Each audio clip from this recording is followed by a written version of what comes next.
Imagine a world where each sunrise brings not hope, but dread.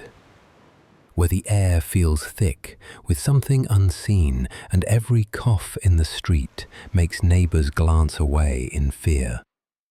In the mid-14th century, this was not imagination. It was reality.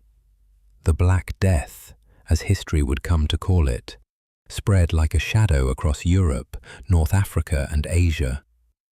It was a sickness that moved faster than the mind could make sense of. One week, a village bustled with laughter and trade. The next, silence hung over empty homes, broken only by the toll of church bells counting the dead. Yet to truly understand this time, one must look, not at kings or armies, not at maps or dates, but at the ordinary people who lived it. The peasant farmer who could no longer harvest his crops, the mother who watched her child's fever rise through the night, the priest who prayed over a mass grave, his words drowned by grief. This is not simply a story of a disease, but of human endurance tested against fear, hunger, and despair. The plague was not just a biological catastrophe, it was a tearing apart of the rhythms of daily life. Streets once filled with merchants became empty corridors of silence. Fields once green with wheat stood untended, the stalks withering under the sun. And everywhere, the same question echoed in hushed voices. Who will be next? In this journey, we will step into that world. We will see the plague not through the eyes of history books, but through the lives of those who lived and died under its shadow. What did it mean to wake up in a home where sickness already lurked in the air? What did it mean to walk through a town where the living hurried past the dying, afraid even to look? This is the story of life during the Black Plague, not the story of rulers and empires, but of the people who struggled simply to survive. The first whispers came not with thunder, but with rumor. Word of strange deaths drifted along the trade routes, carried by sailors, merchants, and pilgrims. People spoke of villages emptied in days, of ships that glided silently into harbors, their sails slack, their decks littered with bodies. At first, these tales seemed too grim to be believed. A peasant working his field might laugh off such talk, muttering that travellers always brought wild stories. But unease clung to the air like the scent of smoke on a wind. Imagine a quiet farming village on the edge of Europe in the early 1340s. The rhythm of life was steady, if harsh. The rooster's crow stirred families awake at dawn. Men walked to their fields with scythes and ploughs, while women hauled water from the well, baked coarse bread, or spun wool. Children chased one another along dirt lanes, their laughter mingling with the creak of wagon wheels. Life was simple, familiar, and bound to the seasons. Then one day, a merchant wagon rattled into the village square. Its driver, pale and weary, coughed as he unloaded bolts of cloth and sacks of spice. Villagers noticed his trembling hands, the sweat that beaded his brow despite the cool air. By nightfall, he was dead. His body was wrapped hastily in linen, carried outside the village, and lowered into the earth without much ceremony.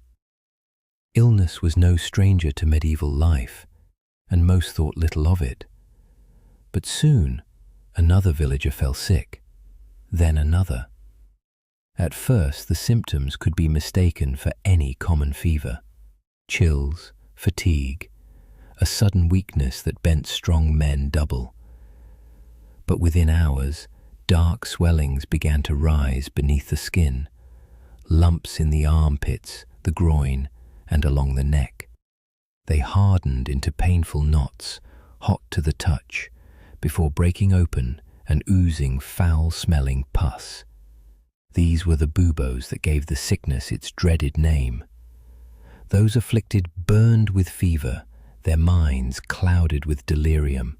They moaned in pain, their skin sometimes turning black, as if fire had scorched them from within. Few lasted more than a handful of days. Fear spread faster than the sickness itself. Families barred their doors, shuttering windows and refusing even to greet their neighbors. Farmers abandoned fields at the height of planting. Their plows left half drawn in the furrows. In the marketplace, stalls that once bustled with voices grew eerily silent. Baskets of apples and grain left untouched as people hurried past. A mother might leave bread at the doorstep of a sick neighbor, knocking once before fleeing, unwilling to linger. The church bells began to toll, once for a villager, then twice, then again and again, until their sound became the grim heartbeat of the village. Some claimed the bells drove the sickness away, but more whispered that their endless tolling marked only despair. In nearby towns, the pattern repeated. Ships drifted into harbor with half their crews already dead, their remaining sailors stumbling ashore before collapsing. Streets emptied as shopkeepers shuttered their doors. Physicians, trained in old traditions, walked the lanes with herbs tied at their belts and beak-like masks stuffed with spices to ward off bad air. They muttered prayers, burned incense, or bled patients with knives. Nothing worked. Priests, too, fell ill. The men who had once been anchors of faith were carried off in the same hurried funerals as the poorest beggars. The sense of normal life unraveled thread by thread. Families fled their homes, stumbling into the hills or forests in desperate hope of escape. Fields lay untended, the stalks of wheat bending beneath their own weight as they rotted in the sun. Hungry children wandered the lanes, clutching scraps of bread, calling for parents who would never return. Some turned to prayer, packing the churches with cries for mercy.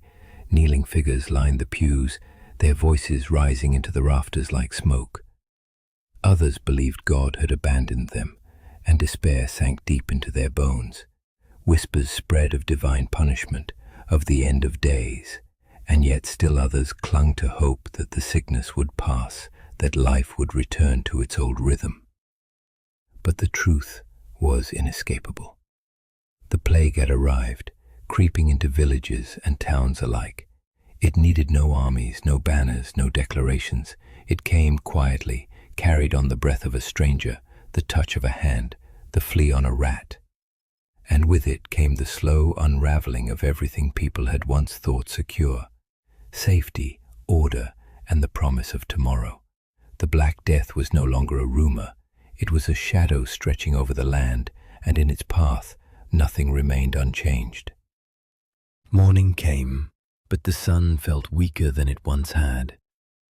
Where dawn had once spilled across the rooftops with warmth, it now revealed empty lanes and shuttered windows. In a village where dozens had already perished, silence weighed heavier than the toll of any bell. The rhythm of life still ticked forward, but it was fractured, hollow. To rise from bed each day was not to meet hope, but to face the grim lottery of survival. Inside a cottage of rough timber and packed earth, a woman stirred awake. Her husband had died 3 days before, and his absence left the house eerily still. She rose slowly, her joints stiff from nights spent on the cold floor beside his corpse, before neighbors came to carry it away. Hunger gnawed at her stomach, but the bread cupboard was bare. She tied her shawl tighter and stepped outside, clutching a basket in hopes of finding food. The lanes were deserted. Grass grew untended along the edges of the road, and the market square, once lively with the chatter of barter, stood still. A few figures moved at the fringes, their faces hidden by hoods, their eyes darting with suspicion. She passed a door marked with a crude black cross smeared in ash. Behind it, a family lay sick, their groans faint through the cracks of the timber. No one dared enter, no one dared help. Such doors were common now, grim warnings to keep away. Further along, she found a stall with a few shriveled onions and a heap of wilted cabbage. The merchant kept his distance, refusing to touch the coin she offered. Instead, he motioned for her to place them in a wooden bowl, which he doused with vinegar before scooping the money into his pouch. Fear poisoned even the smallest exchange, turning neighbors into strangers. Elsewhere in the village, a farmer rose not to plough his fields, but to stare at them in despair. His ox had died weeks before, its carcass dragged into a ditch. Without animals or neighbors to help, his crop stood unharvested. He had once lived by the rhythm of planting and reaping, but the rhythm was broken now, leaving only futility. His children wandered barefoot among the stalks, their hair unwashed, their bellies empty. Each cough made him flinch, fearing it would be their last. As the day wore on, the air filled with the muffled sound of weeping. A cart rolled slowly down the lane, pulled by weary men. It carried the bodies of the newly dead, their forms covered with rough cloth. Flies buzzed lazily around the cart, landing on the edges of the shrouds. The men did not call out for mourners, they simply moved on, stopping at each marked house to collect the next burden. The villagers turned their faces away as the cart passed. To look too long was to imagine one's own body atop the pile. At the church, the priest knelt before the altar, his voice hoarse from endless prayers for the sick. He too had buried more parishioners than he could count, his strength drained by grief. Candles burned in wavering rows, but their light seemed faint in the shadow of so much loss. Some villagers still trickled in to pray, kneeling with clasped hands and tear-streaked faces.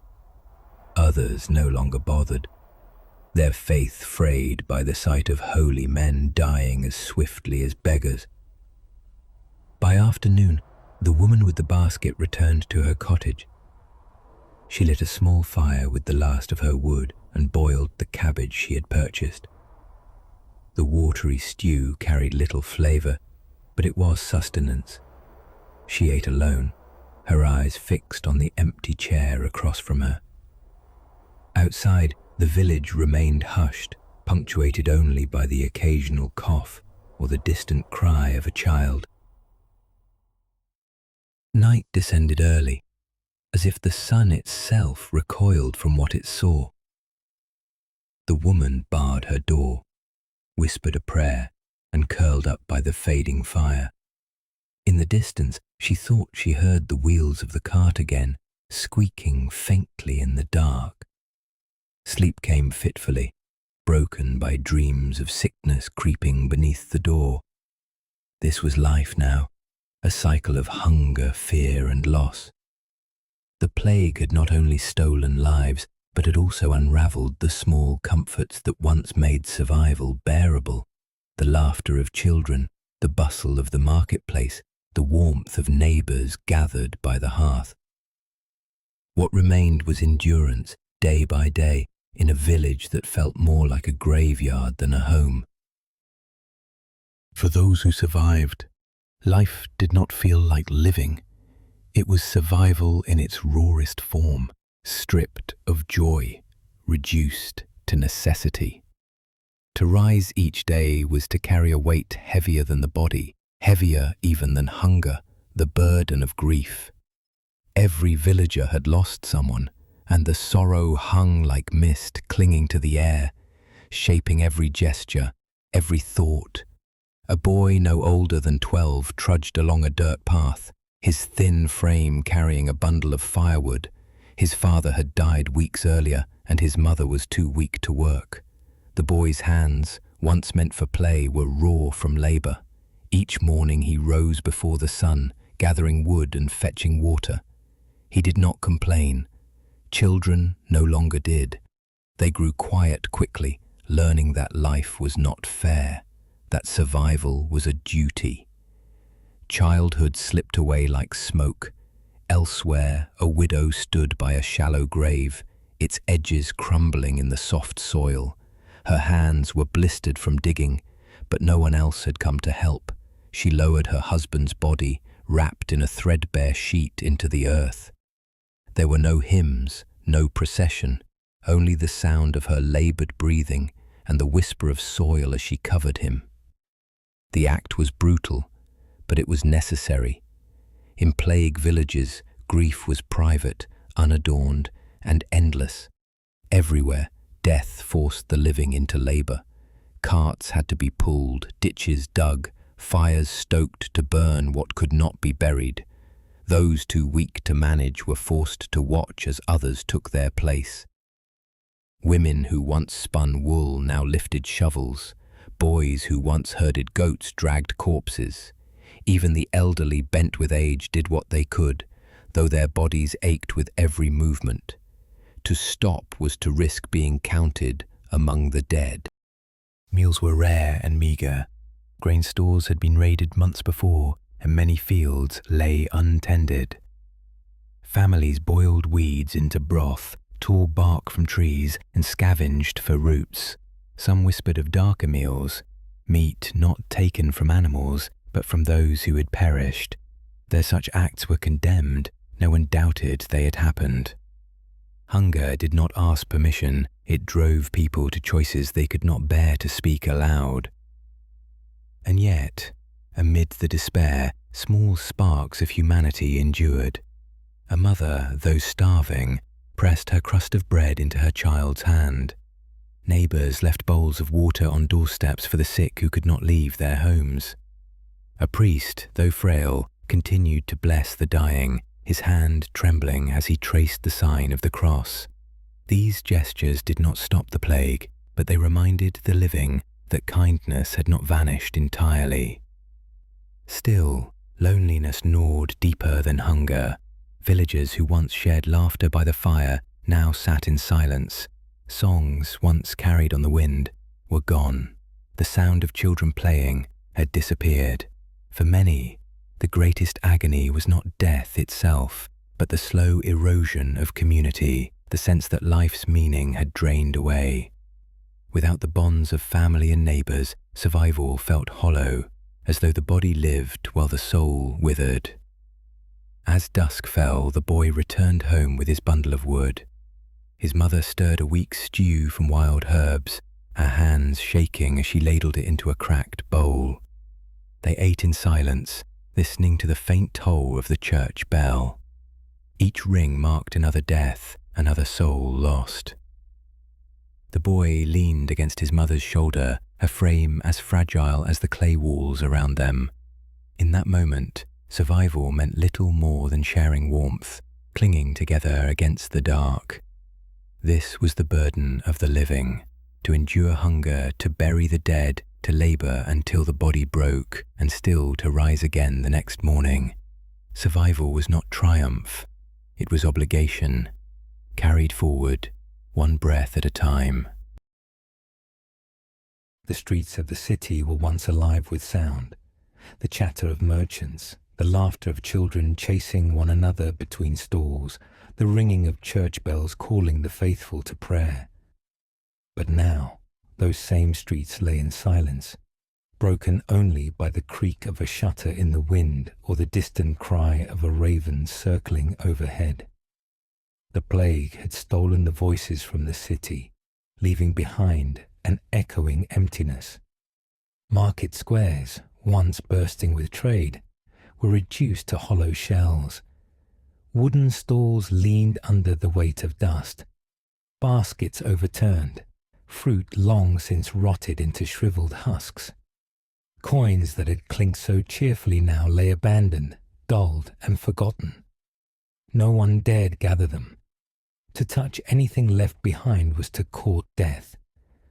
The disease clung to every surface, or so people believed, and fear made even the simplest gesture dangerous. Along narrow alleys, doors were marked with rough symbols, crude crosses scrawled in ash, warning others that sickness lay within. Entire households had sealed themselves indoors, hoping against hope that isolation would keep the pestilence at bay. Some never emerged again. Days would pass before the silence gave them away, broken only when the smell forced neighbors to act. The churches, too, stood changed. Their bells still rang, but not for weddings or feast days. They tolled for the dead, hour after hour, their mournful song carried by the wind. Inside, pews were filled not with worshippers, but with the sick. Bodies slumped in prayer they no longer had the strength to speak aloud.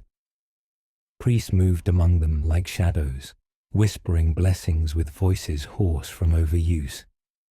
Even faith wavered beneath the weight of so much suffering. Many asked aloud, had God abandoned them?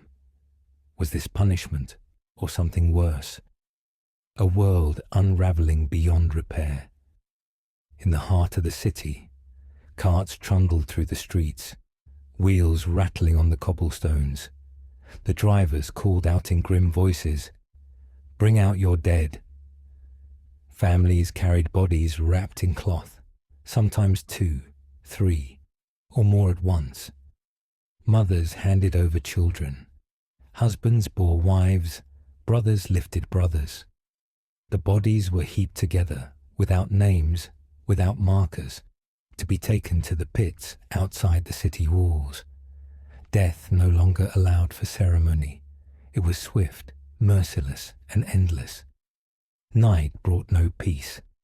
The silence of day gave way to whispers in the dark. Wolves slunk in from the countryside, emboldened by the absence of human noise. Stray dogs fought over scraps in the streets. Fires burned low behind shuttered windows, their light dim and uncertain. In the shadows, thieves and desperate men prowled, risking disease for a handful of food or coin.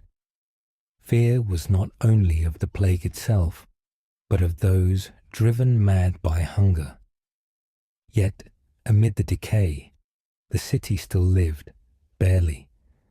A candle lit in a window signaled that someone within still fought. A child's thin cry reminded neighbors that hope had not vanished entirely. The baker, though weakened, baked what little bread he could, leaving loaves at doorsteps before retreating quickly to safety. These gestures, though small, drew invisible threads between households, binding the survivors in fragile solidarity. And always there was the smell, thick, sour, and inescapable. It clung to clothing, to skin, to hair. The scent of death was the city's new perfume, carried on every gust of wind. Even when one turned away, even when one closed their eyes, it lingered, pressing itself into memory. To breathe was to be reminded of mortality. Children grew silent in these streets. Games were forgotten. Their eyes, too old for their faces, watched from doorways as carts passed by. They learned quickly not to ask questions, for the answers were too heavy to bear. Their world was not of play, but of survival, of waiting for each day to end with gratitude that their names had not yet been called by the tolling bell. In the cities and towns, the plague was not just a sickness of the body. It was a sickness of the spirit, eating away at community, turning familiar places into graveyards of memory. The streets became shadows of themselves, haunted by what they had once been. To walk them was to remember laughter that no longer existed, and to know that it might never return. The city still stood, stone and wood unbroken, but the life that had filled it had withered, leaving only shadows in the streets. The plague was not only a city killer.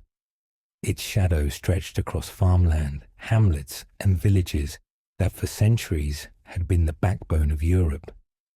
In the countryside, the devastation unfolded more quietly than in the crowded cities, but it was no less severe. Fields that once rang with the rhythm of sickles and ploughs grew silent.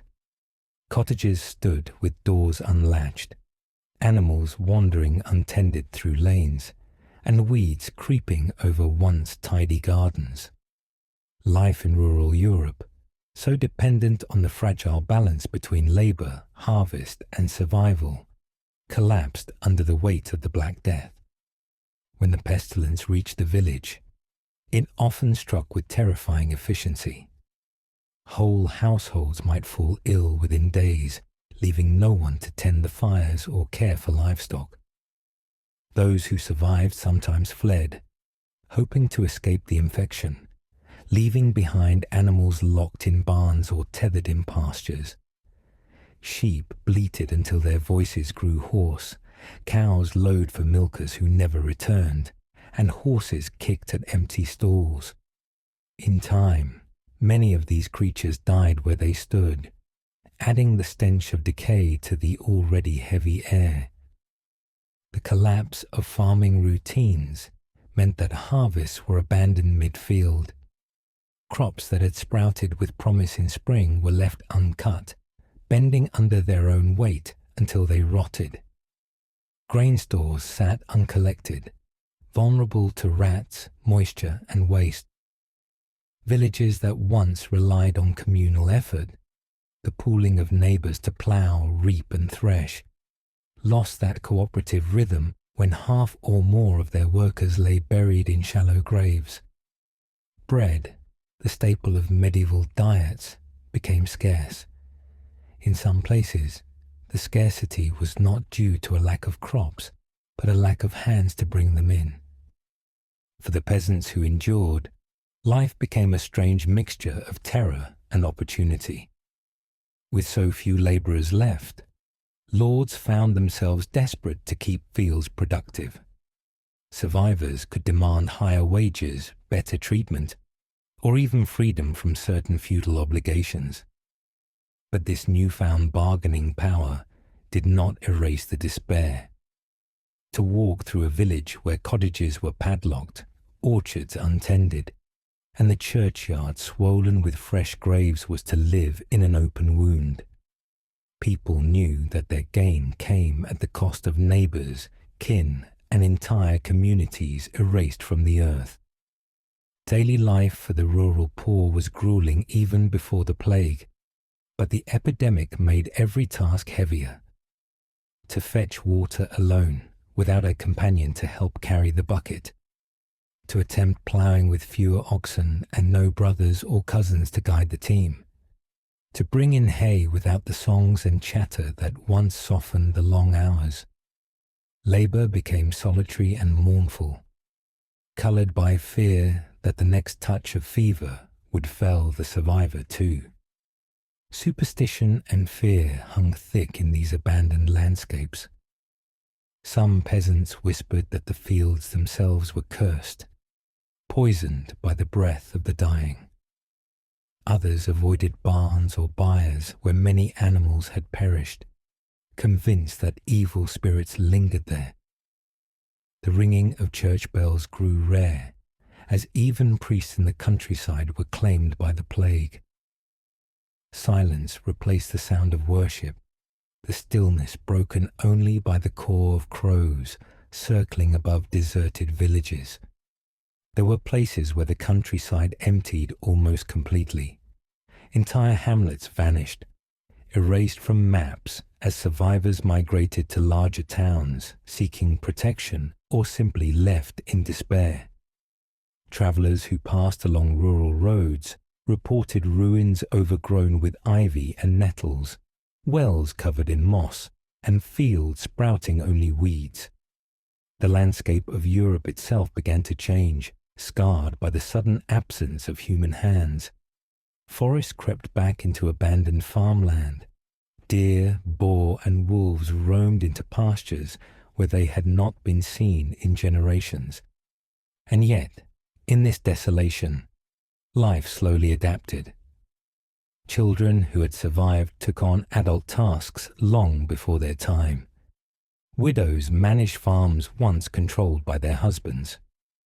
Lone shepherds tended flocks scattered across hillsides, their figures silhouetted against sunsets with no one nearby for miles. The countryside was not empty of all human life, but what remained was forever altered, marked by grief and hardened by necessity. The Black Death did not just cut down human populations, it unstitched the rhythms of rural existence that had held steady for centuries. Where once there had been communal labor, laughter, and song, there was now silence, struggle, and survival against the odds. For the peasants and farmers who endured, the countryside became both tomb and refuge, a place where death lingered, but where the seeds of a changed world were slowly being sown.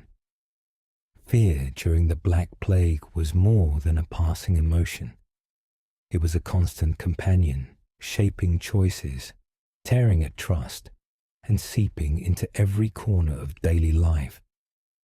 To live in Europe during those years was to live under an invisible shadow, where every cough, every bead of sweat, every unfamiliar ache in the body might herald the end. People carried that dread into their homes, their churches, their marketplaces, and their sleep, where even dreams offered no refuge. In towns and villages alike, neighbors grew suspicious of one another. The bonds that had once woven communities together, friendship, trade, faith, frayed under suspicion. A mother might refuse to nurse a sick child, fearing that a kiss or a touch would drag her into the same grave. A neighbor might bar his door against pleas for help, unwilling to share food or comfort. The fear of contagion hollowed out the human instinct to care for one another, replacing it with self-preservation at any cost. This terror was amplified by the mystery of the disease itself. People did not understand bacteria or fleas. Instead, they searched for explanations in the heavens or in the sins of mankind. Some believed the alignment of planets had poisoned the air. Others thought God had unleashed his wrath for humanity's corruption. There were whispers that foreigners, beggars, or witches had spread the pestilence. Fear became not only personal, but collective, as towns turned inward, suspicious of outsiders and ready to find scapegoats for their suffering. Nightfall was often the worst. By day, the streets and fields carried the visible signs of loss, but in the dark, imagination multiplied the dread. The creak of a shutter in the wind, the bark of a stray dog, or the muffled sob of a grieving neighbor seemed louder, sharper. Families huddled together behind bolted doors, praying that the pestilence would pass them by. For some, sleep brought nightmares of blackened corpses and endless funerals. For others, the terror was so consuming that rest never came at all. Exhaustion dulled minds and bodies, making survival even harder. The rituals of everyday life were twisted into symbols of dread. Bells, once joyous markers of weddings or feast days, rang endlessly for the dead, until their toll became a sound of despair. The scent of incense, meant to honor God, became associated with death rites, clinging to clothes and churches alike. Even the act of breathing felt dangerous, for many believed the miasma, the corrupted air of the sick, could infect the lungs of the healthy. Fear stripped ordinary gestures of their comfort, leaving only reminders of mortality. Some tried to fight fear with devotion. Pilgrims traveled barefoot to shrines, praying for mercy. Flagellants marched from town to town, whipping their backs bloody in hopes of cleansing sin from the world. Others clung to charms, amulets, or whispered prayers, convinced that talismans might shield them from fate. And yet, when the pestilence claimed the pious and impious alike, faith often faltered, leaving behind despair as heavy as the disease itself. Children absorbed the dread of their elders. Games ceased, laughter faded, and even the young carried expressions far older than their years. To be born in those decades was to inherit a world where joy was dangerous, where hugs could kill, and where tomorrow was never certain. Many who survived childhood during the plague grew into adults scarred by memories of endless funerals and the constant smell of decay. Fear did not only paralyze, it changed behavior. People abandoned homes, deserted loved ones, or fled towns overnight. Roads were lined with travelers carrying little more than blankets and bread, their eyes wide with suspicion of every passerby. Inns and villages turned strangers away, fearing they carried death in their breath or clothes. Humanity shrank back into itself, each household a fortress against an unseen enemy. And yet, paradoxically, the shared experience of terror also bound survivors together. Those who did endure forged deep, unshakable ties with one another. To have lived through such dread was to carry an invisible mark, a mutual understanding that the world had been remade. Fear was the constant thread of their story, and in enduring it, they carried the weight of history on their shoulders. The Black Plague was not only a killer of bodies, it was a killer of trust, of comfort, of innocence.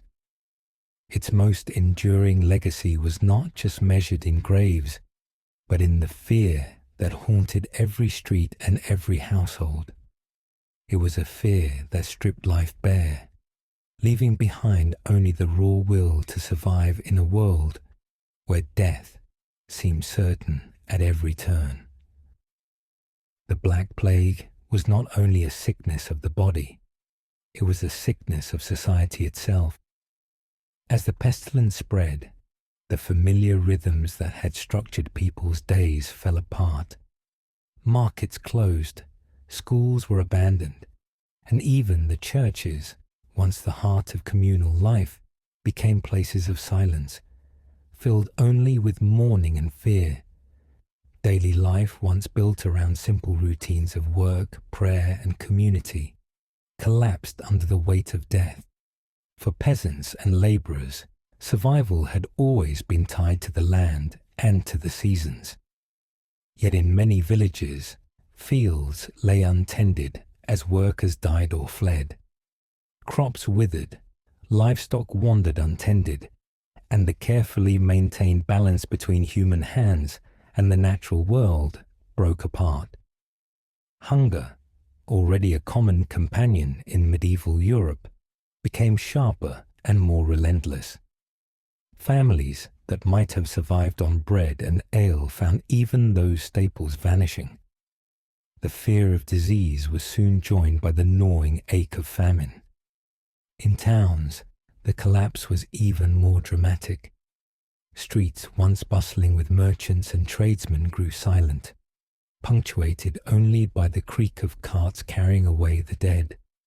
Shops shuttered, workshops emptied, and the hum of economic life stilled.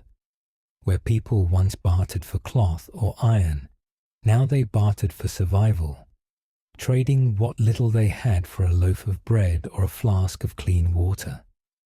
Coin lost much of its value, for wealth meant little if no one was left to bake, to build or to serve. The routines of faith too faltered. The church had long been a refuge, offering certainty in uncertain times. But as priests fell to the plague, congregations dwindled. Those who survived often refused to tend the dying or bury the dead, fearing the touch of corruption. Bells still tolled, but their sound was hollow, marking not celebration, but despair. For many, faith turned bitter. Why had God abandoned them? Why did prayer bring no relief? This spiritual collapse deepened the loneliness, leaving survivors adrift in both body and soul. Family life, usually the strongest anchor of medieval society, also unraveled. Fathers deserted families to escape infection. Mothers abandoned sick children in the hope of saving their own lives. Husbands and wives turned from each other in terror of contagion. Not everyone made these choices. There were those who stayed and cared, even at the cost of their lives. But the plague tested love and loyalty to their breaking points. The bonds of kinship, once unshakable, proved fragile when death lurked so near. Children were the silent witnesses to this collapse. Without teachers, schools closed, and childhood learning disappeared. Many grew up illiterate, their education stolen by the pestilence. Others were orphaned, left to wander roads in search of food or a place to sleep. The collapse of daily life meant the collapse of their future. For what was once a path toward adulthood, apprenticeships, marriages, inheritances, vanished. A generation was marked not by growth but by loss.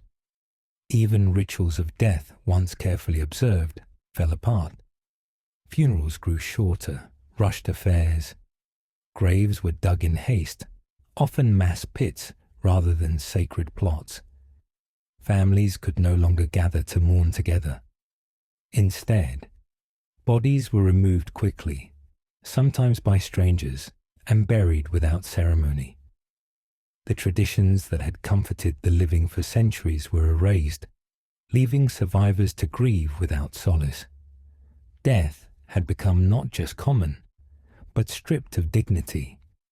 Trade and travel, which had connected villages and cities, slowed to a crawl. Roads became dangerous, not only because of bandits preying on the weak, but because of the fear that any stranger might carry plague.